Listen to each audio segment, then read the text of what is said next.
Nous sommes à l'intérieur de la vieille bourse, un bâtiment fait de 24 maisons construites par 24 marchands en 1653.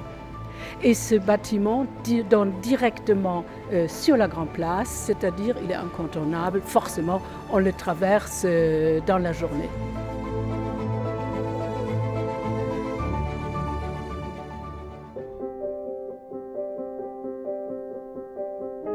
Quand on a construit au milieu du XVIIe siècle cette vieille bourse avec son décor, avec ses guirlandes de fruits, avec ses gueules de lions, un mélange de baroque et de renaissance, c'était le roi d'Espagne Philippe IV qui régnait. C'est une époque formidable parce que nous étions Pays-Bas espagnols.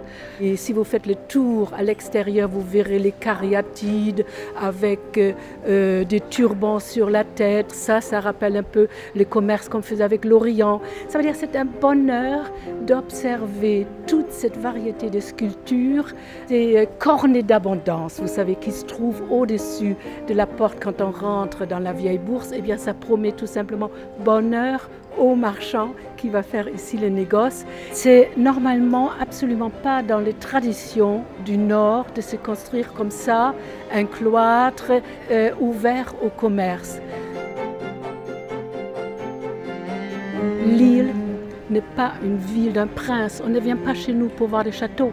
Lille n'est pas une ville religieuse avec des églises. On ne cherche pas des abbayes. Qu'est-ce qu'on vient faire chez nous à Lille? On vient chercher les commerces, les belles boutiques au rez-de-chaussée de ces maisons du XVIIe siècle.